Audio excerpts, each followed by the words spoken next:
Señoras y señores, muy buenos días. Sean ustedes bienvenidos al Centro Cultural Kirchner. Nos encontramos próximos para comenzar este encuentro. En tanto, solicitamos... We will be starting, so please take your seats and please silence your electronic devices.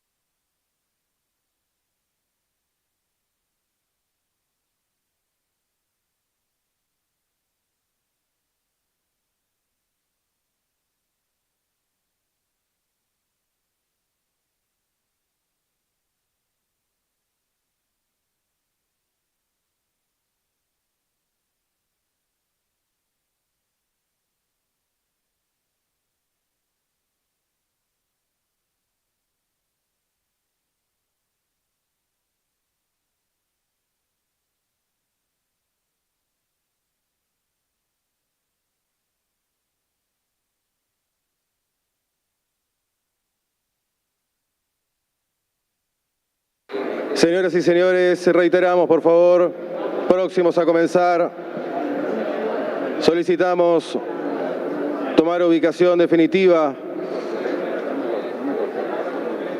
Nos encontramos próximos. We are going to start now. We need to take our seats and please silence your electronic devices.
Señoras y señores, reiteramos, por favor, ya se encuentra en el camino el señor presidente de la Nación. Solicitamos tomar ubicación para poder comenzar. Gracias. The president is coming. Please take your seats.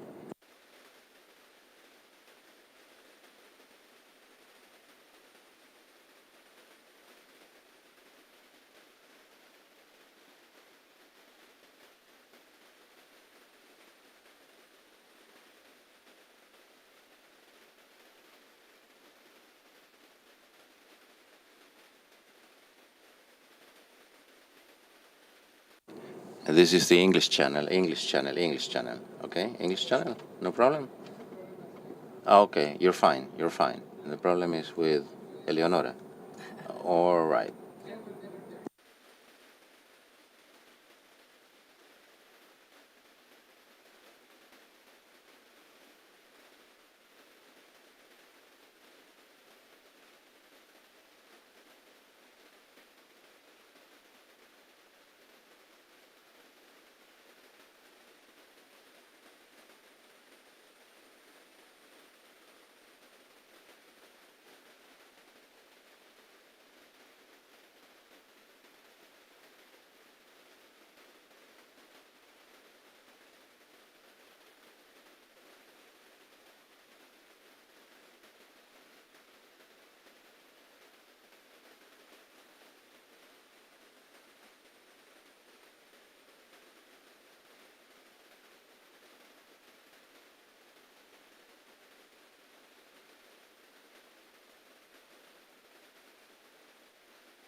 Señoras y señores, por favor, Ladies and gentlemen, necesitamos que tomen please asiento take your seats.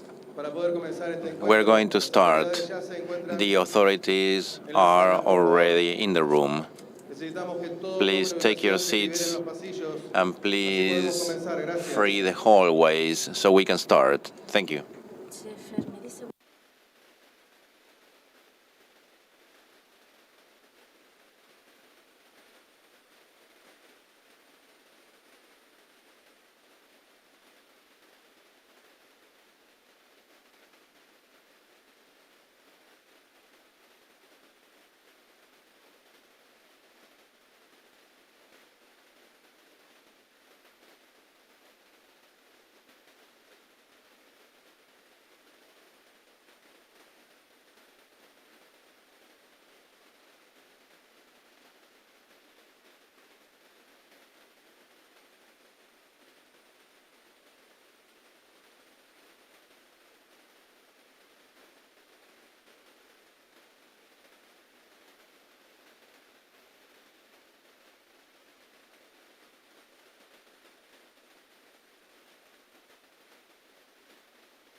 Sí, pará.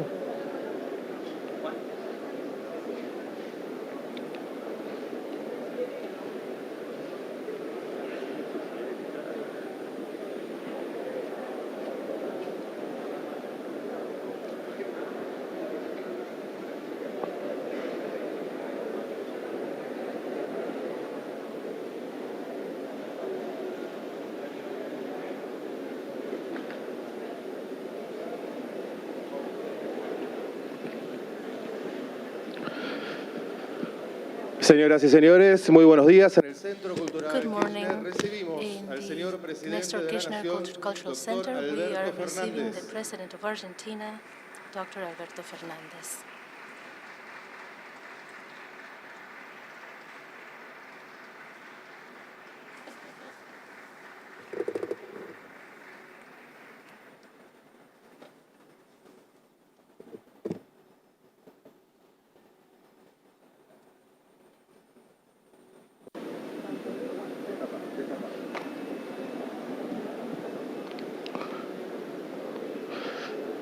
Damos comienzo entonces a la This way, tercera reunión de we are ministras y starting ministros de Relaciones the Exteriores third meeting of de Foreign la Comunidad de Affairs Estados Ministers Latinoamericanos y of the Caribeños y de Community la of Unión Latin Europea. American and Caribbean States and the A European continuación, Union. Next, hará uso de la palabra el señor ministro de Relaciones the Exteriores, Minister of Comercio Foreign Internacional y Affairs, Culto de la International Nación Trade and y Worship of presidente pro Argentina tempore de la CELAC, is going to licenciado take the floor Santiago Cafero. in his capacity as pro tempore presidency of Muchísimas gracias CELAC. por estar aquí Good morning. en nuestro país Thank para you celebrar for being este here tercer in our encuentro country to de hold la this CELAC third meeting y la of Unión Europea, CELAC la and the Unión European Europea y la CELAC. European Union and Para CELAC. nosotros, For luego de us, 5 años after de no 5 habernos years reunido, of not having been es able realmente to un meet, hito haberlo it is a logrado. milestone Acá that we're quiero here and that we're agradecer together en today. la And here persona I'd like to de Josep Borrell, thank Mr. Joseph un amigo Borrell, y alguien con el a que friend rápidamente nos and someone with pusimos a whom organizar we las were able responsabilidades to que cada uno organize tenemos our different este responsibilities encuentro. to be able to Obviamente, hold el this meeting. agradecimiento a todas y So todos my ustedes thanks por participar goes to y en especial all of you for al presidente de la participating, and República, particularly Alberto to the Fernández, President of por estar Argentina, aquí Mr. Alberto Fernandez, for acompañándonos being y here with dando las us palabras de apertura and a providing este encuentro, support que es un and encuentro giving us the opening fundamental remarks in en this este meeting, which tiempo is a de fundamental incertidumbre meeting in que this aqueja al uncertain mundo. time Que dos that we regiones are going through. Two con regions distancias pero con historia that have se reúnan en distance Buenos but Aires also a history. debatir, a discutir They get together in Buenos Aires cómo to discuss avanzar en el about multilateralismo how to solidario en move tiempos forward in a de guerra, solidary en tiempos donde la multilateralism at invasión times of war, de Rusia a at Ucrania times where the agregó invasion of un Ukraine dramatismo by más Russia added one a la more salida de dramatic la element pandemia, agregó to un the dramatismo más a la end of the caída del pandemic comercio and also to the internacional decline después del of 2008. international trade after Agregó 2008. And it added also nuevos desafíos. new Para challenges. nosotros es central And so contar for us, it's con todas y core todos ustedes that we are y able con el to presidente rely de la on all of Nación. you and on the President of El- Argentina. La idea del debate The idea de hoy of es un today's debate discussion abierto. is that it's La an open Argentina discussion. Inició, Argentina, producto del acompañamiento thanks to the de todos los support países of all de the América Latina y countries el Caribe, of Latin America and the inició Caribbean, su gestión al frente started de la presidencia its pro mandate tempore de la CELAC as the en enero de este año. pro-temporary presidency Hace of muy CELAC poco. in January this year, Sin not too embargo, long ago. el primer However, concepto que la the first Argentina notion that logró Argentina involucrar, was able to consensuar con todas las partes, con obtain todas las consensus membresías, fue on la necesidad with all the members de la was the uni- need de la unidad en la diversidad, del of respeto de la unity palabra, in del diversity, respeto the al otro. respect for the Por eso others. es que este mecanismo es un And that's why mecanismo this mechanism is a mechanism that doesn't escucha, exclude que promueve la anybody. palabra, It donde listens todos and it tienen promotes voces para decir, dialogue, where everybody has something to say and everybody has something to hear. y practicamos We think, and we put this in practice, we think el imperialismo del that pensamiento único, el the colonialismo del pensamiento single thinking colonialism has to be broken down, because otherwise we're not going to find effective and efficient approaches in times that are increasingly challenging if we just repeat with no criticism los guiones. the script No vamos a poder nunca that are given to us. We're not going to be able to think of more creative alternatives that solve problems. That in Latin America and the Caribbean did not start with the pandemic or with the war. They date back to a long time before that. And so today we're going to debate together with CELAC core documents that have to do with structural challenges of Argentina and structural challenges of Latin America. las brechas de desigualdad. The inequality gaps, the development gaps, the gender gaps that exist in our region. That's why when we see that a discussion starts about these challenges and the new supply chains based on the crisis of supply chains, the notion of efficiency as the main ending of that supply chain is abandoned, and we start to try to find safe and secure supply chains. Here in Latin America and the Caribbean, we want to say we want to be part of the discussion because we want to add one more notion. We want the supply chains to be safe, secure, and fair. Fairness means that there are investments, that there's development, that the Latin America and Caribbean commodities have value added, that the production of Latin America and the Caribbean, that the position that we're going to hold in that supply chain is a link with high value added, with technology, with science, with knowledge. We want that link to have the talent of our peoples. And that's why we want to be part of the debate. And we also want to add our vision. And last, when we think about, in our meetings, when we think about the future to be built after these crises, Latin America and the Caribbean do not want to or refuse to think and to be constrained by a war determinism. And what we propose is to go from the war determinism to a harmonious possibility. Latin America and the Caribbean is our zone of peace, and we have testimony to give you and the world of how we solve conflicts and problems among states, always using dialogue, using diplomacy. If we're not capable of addressing in a different way the problems that affect the world today, then we will fail. If we're not able to, as Latin Americans and Caribbeans, if we're not able to develop infrastructure, to develop the economy of our peoples, then we will also have failed. That's why I welcome the dialogue and the discussion environments that we have today. Yesterday, we discussed within our region. Today, we want to have a discussion with you because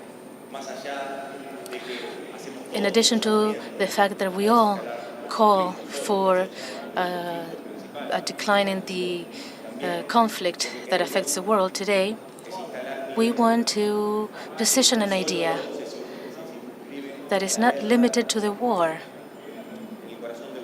at the heart of Europe, but that it's the threat to the weakened economies of our region. Among all of us, we need to build new financial architectures that would promote economic development of our peoples. And that's why, and to end, we would like to call on all of you, Latin America and the Caribbean, all together, for a cessation of hostilities, for the war to stop, because peace is urgent. Thank you. Next, the High Representative of the European Union for Foreign Affairs and Security Policy and the Deputy President of the European Commission, Mr. Joseph Borrell, will take the floor. Your Excellency, President of the Argentine Republic, dear Foreign Affairs Minister of Argentina, dear colleagues, ambassadors, representatives of international organizations, and friends. First, please allow me to thank our host of this ministerial meeting, my dear friend Santiago Cafiero, for his hospitality. And I would like to also thank the President of Argentina for your warmth and for the warmth with which your country has received us. I'm deeply touched because there are so many representatives from Latin America and the Caribbean together with the European Union sitting around this table. Together, we make up 60 countries in the world, and we have ahead of us a significant, an enormous task. We hope that this is the starting point of a renewed drive to undertake that task. I don't want to insist on how deep the bonds that link us, that tie us, are. I would like to emphasize the tasks that we have ahead. In a world that has suffered two big blows. First, the pandemic, which created turbulences in terms of lost lives, in terms of school hours lost because of the schools that were closed, in terms of lost economic growth. Latin America has been one of the regions that was most affected, and unfortunately, we can also say that that decade was also a decade that was lost in terms of growth. And when we were having recovery, an economic recovery, a war appeared, an aggression of Russia against Ukraine that meant for the world, and not only for Ukraine, a devastating hit.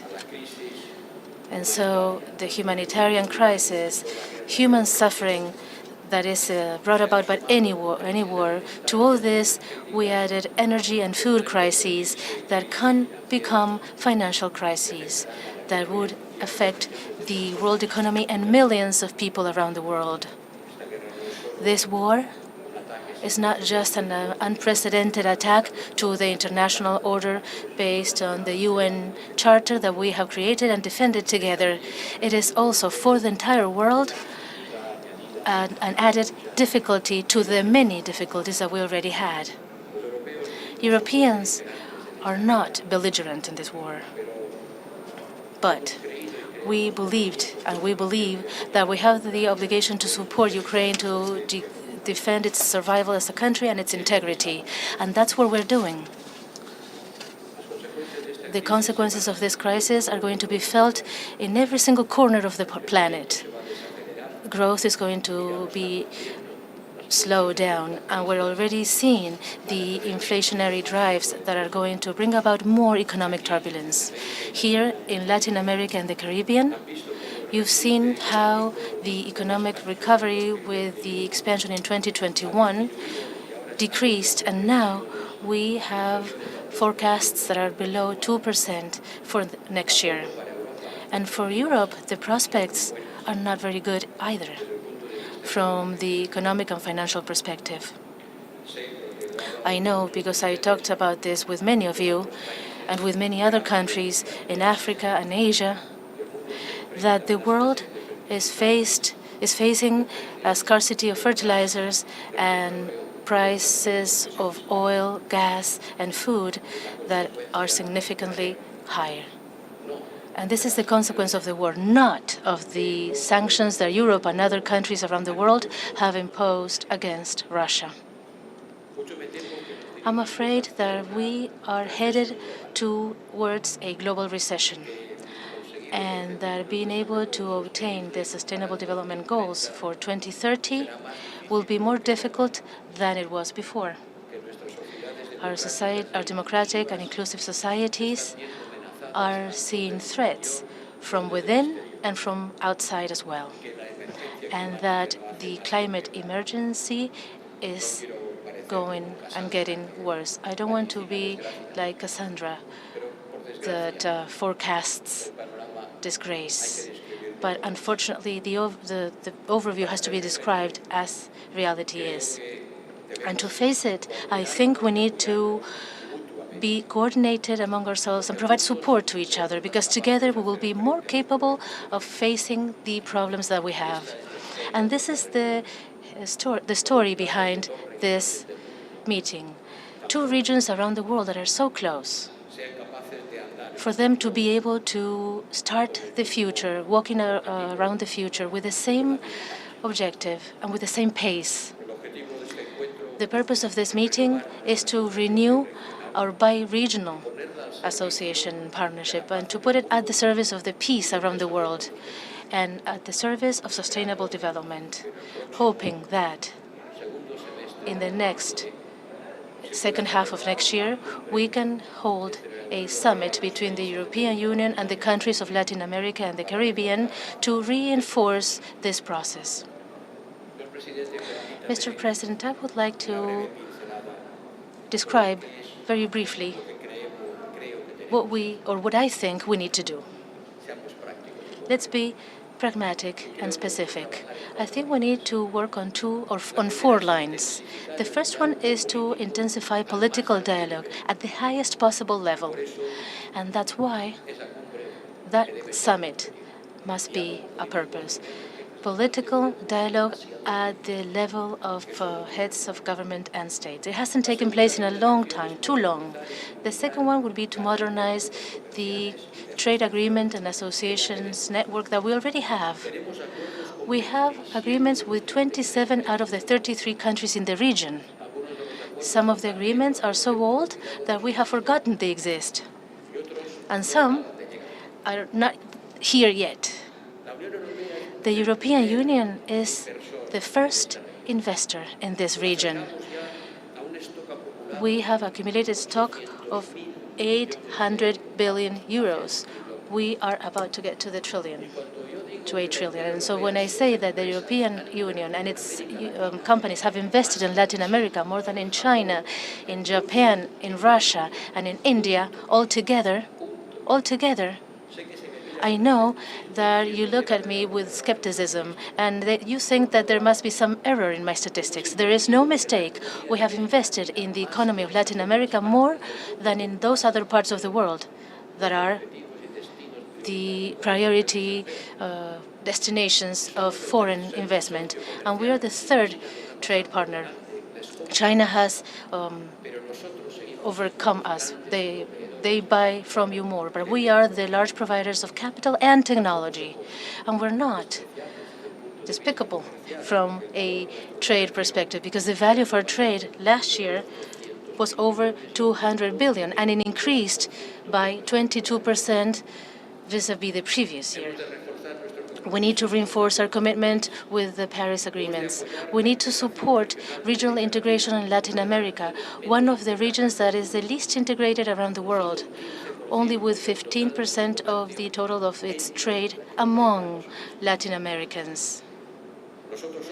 We are an open and integrated region, and Latin America is still a bit closed and not very integrated. And so there has to be supplementarities among us. We need to work with this mindset to see what difficulties there are so that we can move forward in the agreement that is still pending, that is Mercosur. And we hope that the ones that already existed for more than 20 years, Mexico and Chile, can be more modern or can become more modern. The third thing we need to do is to find partnership lines around the priorities that we share. And the priorities that we share are very clear. We need to lose track of the digital revolution. We need to move forward with economic development. We need to create cohesive societies that fight against inequality, like the foreign minister said, and we need to face climate change. And for that, we already have a data highway, the Bella cable that unites us. We need to implement the investment and infrastructure project that gives muscle to our investment and financial capacity. We want to see how renewable energy reaches us and how your hydrocarbon can be the bridge between the carbon era and the renewable and green energy era. We want to move forward in a digital partnership so that the digital transformation doesn't leave anybody behind. There are 230 million of youth on both sides of the Atlantic. We need to open up the doors of Erasmus Plus so that they can go to our universities. You know that half of our students, university students of Latin America, half of those who study abroad study in Europe. Only 20% study in the United States. And the fourth line of action, Mr. President, is perhaps the most important one. And that is that we need to cooperate in the promotion of peace, democracy, and human rights. And in this new geopolitical context, we need more than before, more than ever, we need to become partners to achieve those three objectives. Also, in interior and outside safety and security, we have shared interests and challenges, like with the El Pacto program, to fight together against transnational organized crime. We need to defend multilateralism, and a good example was the unanimous reaction of the Latin American and Caribbean states in two important votes in the General Assembly of the UN, where the international community expressed its rejection to the Russia aggression in Ukraine. Those three words are key for our partnership: peace, democracy, and human rights. Thank you, ladies and gentlemen. Thank you, foreign ministers, and thank you, Mr. President of the Argentine Republic, for your attention and for your hospitality.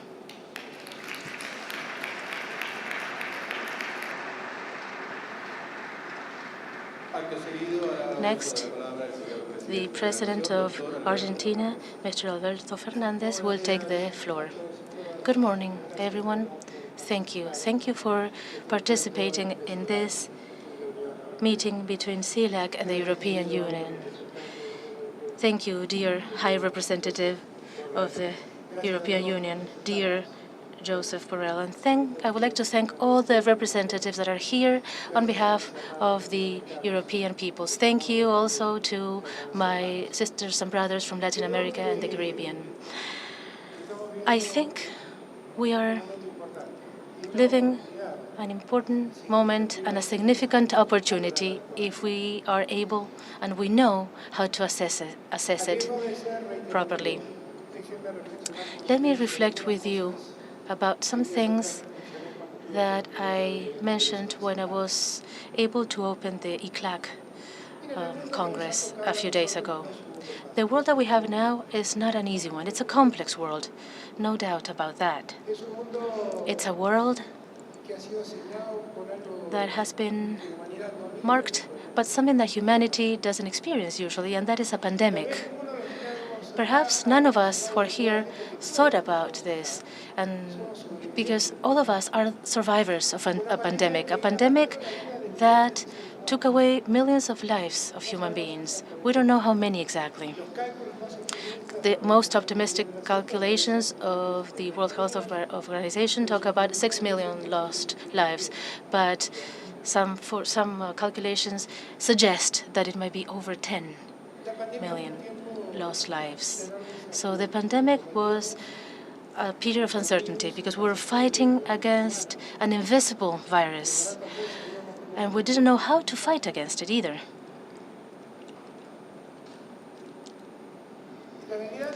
The reality is that that happened in Latin America in a very unique context as well. At the time, because unfortunately Latin America has a specificity, and that is the most unequal continent in the world. The continent where the gap that divides the rich from the poor is the broadest. And in truth, in that context, we discovered, or we were forced to revisit many things. Things that Europe had already thought about many years before, after the war. For example, we had to revisit and rethink about the role of the state. What's the role of the state? What it should have to revisit public health? Europe, after the war, underwent years of a welfare economy, has solved this. But we had neoliberalism in the 90s, and we had the appearance of neoliberal sectors in our governments and our administrations. We underwent a crisis. We started a crisis when we realized, when we observed the importance of public health at times that were as critical as the ones that we had to live with the pandemic. The pandemic made it evident that there was injustice around the world, and we have to talk about this, because in order to become integrated, we need to understand the unfairness and the injustice of the international system. I always say that there's some information to consider. When the pandemic hit, 10 people had a wealth that was similar to the wealth accumulated by 40% of the world population. And that only talks about injustice. That only talks about inequality. Yesterday, I was telling Joseph that the statistical information says that as a consequence of the pandemic, the mortality in poor countries was 4 times higher than the mortality in developed countries. And that speaks only of the inequality that is around the world. And there was a time, a very specific point in time, where the inequality became evident, and that is the time where the vaccine was developed. We had to distribute it after it was developed, and then when it was distributed, we discovered that 90% of the vaccines produced were in the hands of 10% of the population, and 90% of the population around the world was going around the world trying to find a vaccine for its citizens and its inhabitants. If we don't understand that we have to change that, we're going to continue walking in circles without finding a solution to the core issue that we have, which is inequality. Now, I always used to think during the pandemic that it was so unpleasant and so tremendous. The time that we had to live was so painful because we had to count deaths every day. There was sort of an order to see where people would die faster. And I saw that the pandemic was that humanity was going to be better off after the pandemic. I thought we were all going to be better off because the teachings, the learning was very cruel, and that we all were going to understand the value of inequality because the teaching that we had to learn was very cruel. Somebody said, somebody that I always remember,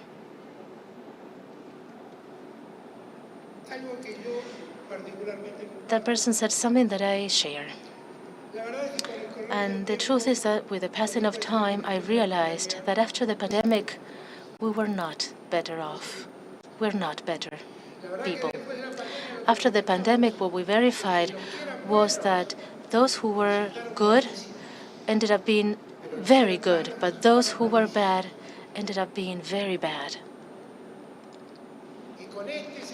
And with this scenario, we can only hope that the inequality process that I criticized so much would get worse. Or we can only expect that.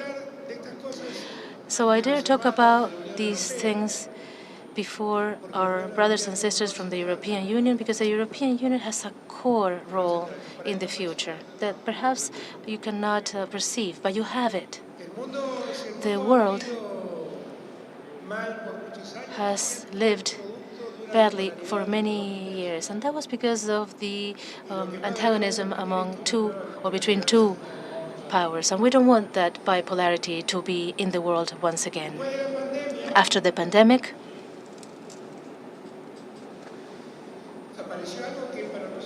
there was something that was completely unexpected, and that was a war. How is it possible that after so much death and so much pain, a war appears that again endangers human life? How can we understand that? A war that breaks with elemental basic principles of the community of nations that are gathered around the European Union. They do away with the integral territoriality principle. They violate the principle of peaceful solution of conflict. So how is it possible to have this after all the pain that the pandemic inflicted on us? The truth is that these are not the best times that we have to live. But it's also true that this could be a great opportunity for us to start changing this. The world no longer needs war. And if there's something that the world doesn't need, is pain. There's too much pain around the world. In the north, they have missiles, but here in the south, we're hungry. In the north, there's a dispute about gas, but here we don't have the energy to develop. And I want to talk about this with this honesty because I think that's how friends should talk to each other. That's how we understand each other. And we are here ready to work together because the facts in most countries in the continent and the Caribbean have accompanied the positions that the European Union has had in this topic. Now, let's understand where we're starting from. Let's understand the time that we're living in. And let's understand also the two worlds. Because the gap between the two worlds is very significant. We are promoters of climate change. We promote the fight and the struggle to restore the climatic conditions around the world. And ironically, we are the ones that did the least to harm the global climate context. However, at the time of pain, we pay as if we were the ones to blame. We are not in the first line of carbon issuers or emitters. We contribute oxygen with our jungles, with our forests, but climate change is seen in the Caribbean. Every day, every single day. And the responsibility of the Caribbean in this climate crisis that we have today is zero. The Caribbean is there for us to enjoy the beauty that it provides. They haven't had any responsibility. And at the time of facing the negative outcomes that climate change brought about in the Caribbean, the central world turns a back on it. And that also happens in our Latin America, with areas that have become desertified, that have become productive areas that have become real deserts. We have to think to be able to work together, that we have very different realities, and that the truth is that we perceive a state of injustice that is very significant in Latin America. And we cannot be at peace with our conscience while that inequality persists. And Europe has to help us, clearly. It clearly has to help us to be able to obtain development. Otherwise, all meetings will be fruitless. And if we don't start the starting point, then all meetings will be useless. I would like to tell you that I'm very optimistic about this meeting. Joseph knows it, and my friends from the European Union know it, Manuel Macron, Pedro Sanchez. I talked about this with Merkel and with the Prime Minister of Portugal.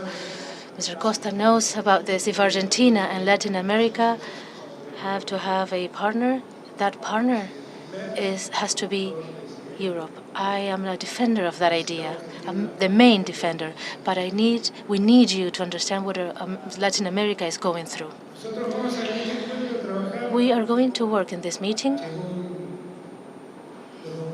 according to the documents that I was able to read, on 5 main pillars. The main one is the social, economic, and productive recovery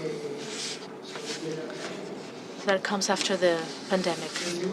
The second one is science, culture, innovation as a driver for development and inclusion. Latin America already moved forward in this. I'm going to talk about Argentina specifically. And we have developed satellites, nuclear medicine. We have developed nuclear energy production systems that compete with the most advanced countries around the world. And many other countries have developed significant technologies as well. Colombia is a provider of the knowledge economy that is one of the most important around the world. We have to work in climate, environmental cooperation and in disaster management cooperation. Everything I said about the Caribbean, please bear that in mind in all the conversations that we can now have. Let's put education. Joseph said this very clearly. Half of our students that try to take a master's or a postgraduate course go to Europe. In my university, I have a student from Spain who came with the Erasmus scholarship. She came to study to Buenos Aires. And so let's take this into account. The world of the future and the present shows that the wealth of societies doesn't lie in gas, oil, gold. It lies with knowledge, in developing knowledge, education, science, and technology. That's where our wealth lies. And that's where Latin America has to become strong. Because if we become strong in that, the lithium in Bolivia, Chile, Bolivia is going to have a much higher value. The gas that Argentina has in Vaca Muerta is going to be worth more too if we're becoming stronger in that regard. And we're going to stop taking raw materials. We are forced to industrialize our primary production, to add value to it, to have more jobs. We are at a time where work is core for the development of our societies. I say, dear friends, all this because I want this meeting to be useful, to not have one more meeting that is held I don't know how many years, every how many years. I want this to be useful so that we can materialize what Joseph said.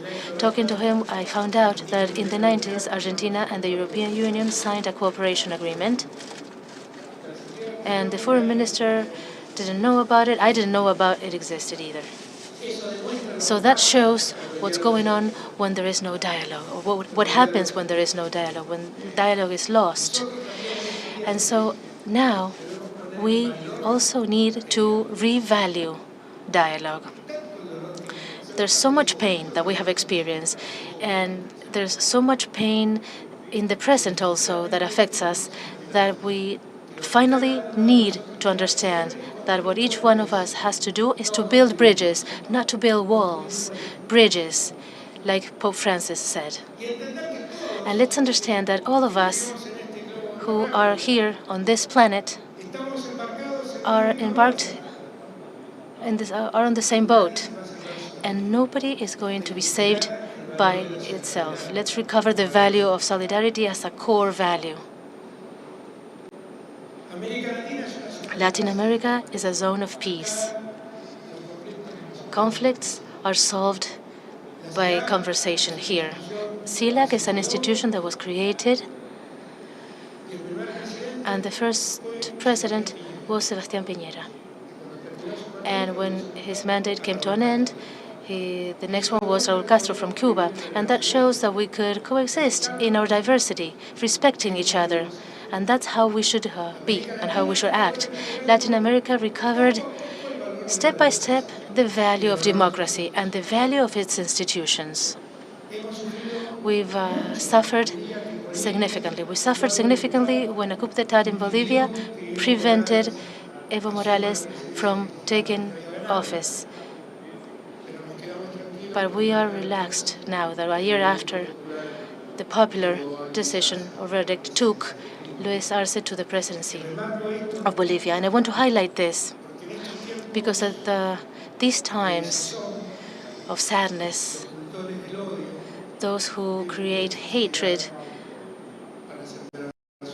try to find it very easy to sow their speech, because in societies that are discouraged, find or accept violent words more than relaxing words.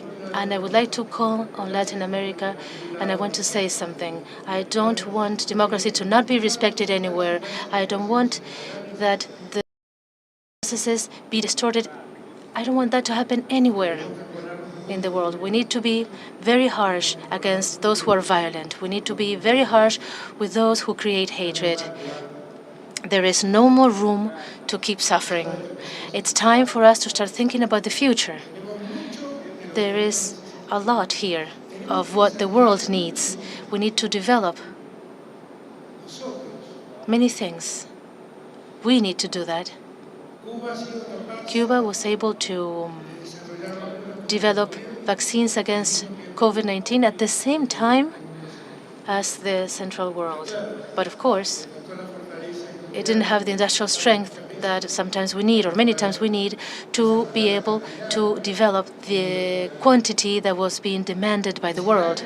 In CELAC, we moved forward. We made progress so that public pharmaceutical companies can work together in the medical and scientific development. And we need to do that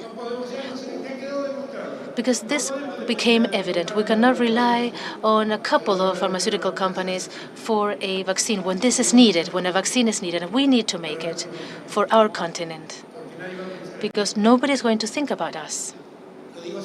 And I say this in the knowledge and also thanking the European Union, because the European Union has cooperated by sending a lot of vaccines to this continent. And so with these words, I only want to invite you to reflect, to work together. We have a significant opportunity. Latin America has the resources that Europe is needing. We need Europe. We need from Europe technology, research, science. That is, all these things are needed for us to be able to take advantage of our resources much better. We have a common history. We have a common past. Sometimes it was sad. Many years passed by. It's time, once and for all, for us to join forces and for us not to fall back in the single discourse world. Let's respect multilaterality and let's grow together. That's the obligation we have. Thank you for having accepted to come to Argentina and to be part of this fantastic meeting. Thank you. Señoras y señores, de esta manera entonces. Ladies and gentlemen, now we conclude the opening of the third meeting of Ministers of Foreign Affairs of CELAC and the European Union. We thank the presence of the President of Argentina, Dr. Alberto Fernandez, the authorities, the heads of delegation. Good morning. Thank you very much.